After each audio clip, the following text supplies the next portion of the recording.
El año pasado hubo 233 situaciones de personas mayores víctimas de algún tipo de maltrato. La pandemia ha aumentado estas cifras además. Para hablar del tema y también repasar las recomendaciones de cara a un nuevo Día de los Abuelos, estamos en contacto con el doctor Dardo Roldán, presidente de la Sociedad Uruguaya de Gerontología y Geriatría, a quien le damos la bienvenida. ¿Cómo le va? Buenos días, ¿cómo les va? Gracias por la invitación. Bueno, hace muy poquito fue además el día de concientización del maltrato a las personas mayores, así que viene muy al lugar hablar de este tema. 233 casos que ocurrieron el año pasado, casos de diferentes tipos de violencia. ¿Cuán real es esa cifra? ¿Estamos hablando también de un subregistro de estas situaciones? Sí, este es un problema muy importante, no solo en nuestro país, sino a nivel mundial, debido a que las cifras, son pocos los lugares donde se registran las cifras. En nuestro país no hay un único lugar donde se centran esas cifras, y en otras partes del mundo es muy difícil también encontrar cifras exactas. Entonces lo que se hace generalmente es una estimación. Y el otro problema que hay con esta situación es que generalmente esas cifras están muy por debajo de lo que la realidad puede indicar, porque la realidad es que este problema muchas veces se resuelve puertas para adentro, o no se resuelve, pero no se da cuenta de esto, y lo peor es que mucha gente naturaliza esta situación. Ya sea la víctima, la que sufre el abuso, naturaliza como es algo natural o normal en esta etapa, y el que lo ejerce también toma como algo natural y como algo normal, y que no está haciendo nada mal. ¿Qué impacto tuvo la pandemia en estas cifras y en estas situaciones donde el principal lugar de violencia es el propio hogar, ¿no? Sí, la principal fuente de la violencia es la gente cercana, las que tienen un vínculo de confianza, ya sea familiares, cuidadores. Y el otro aspecto es que no estamos hablando solo de violencia física, de pegar o de lastimar. Hay varios tipos de maltrato. Uno de ellos es el físico, pero también está el maltrato emocional, psicológico, pero también está el maltrato económico, el abuso financiero, que eso siempre es gente de máxima confianza que puede estar haciendo eso.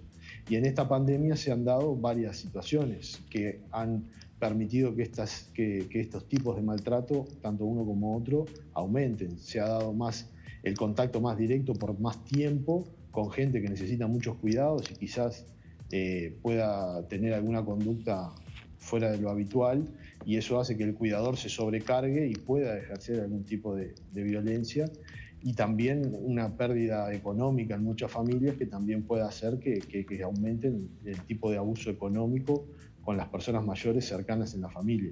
Ahora, doctor, justamente de lo que usted habla, ¿no?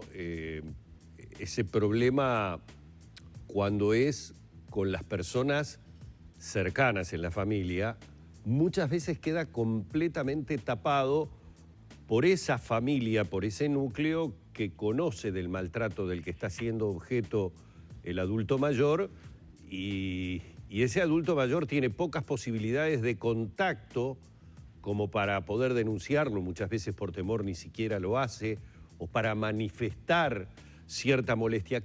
¿A qué debería estar uno atento cuando sabemos que en un hogar, que en una casa hay un adulto mayor? ¿A qué tipo de comportamientos? Porque a veces, esto lo digo por experiencia propia, a veces es tan difícil de detectar.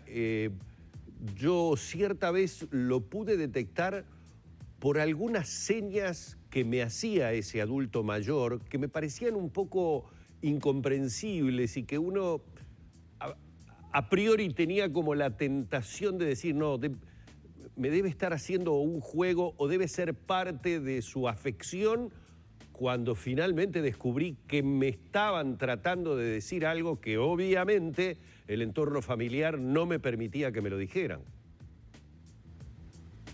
Claro, esto es parte del problema, que es muy difícil de detectar, y en esta situación de pandemia más difícil aún. Por eso cualquier signo diferente, sobre todo cuando hay un cambio brusco en el comportamiento de esas personas, una persona que era muy activa, alegre, que participaba en todo y de un día para el otro empieza a retraerse, a estar más para adentro, más fuera del contacto con las personas habituales, e incluso, como usted decía, en algún momento, alguna seña en particular o algún aspecto notorio diferente en la personalidad o en el actuar de esa persona.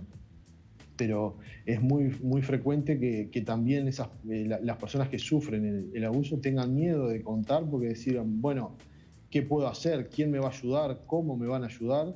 Entonces, a veces o muchas veces lo pueden expresar y no obtienen una ayuda específica, que eso también es parte de los desafíos que también tenemos para adelante para poder mejorar las respuestas a estas demandas, porque nosotros desde los sistemas de salud, a veces es una puerta de entrada muy importante para detectar estas cosas. Muchas veces pasamos desapercibidas por no preguntarlas o por no buscarlas.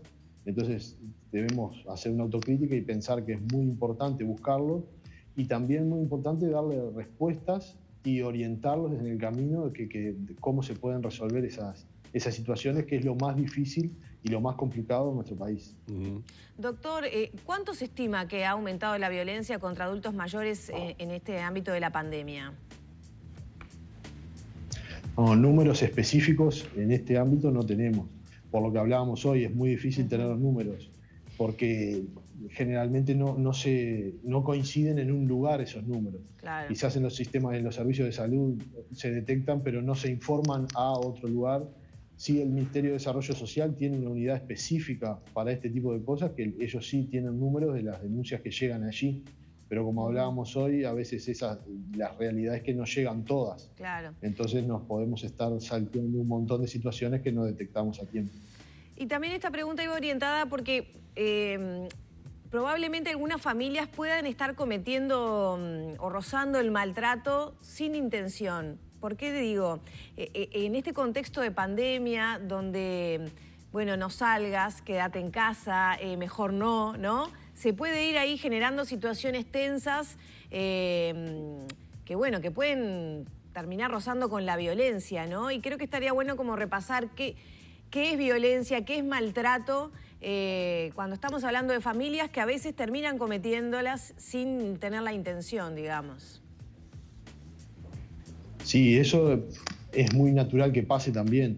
Hay que tener claro que las personas mayores, por ser mayores, no pierden la capacidad de tomar decisiones mientras tengan sus capacidades intactas.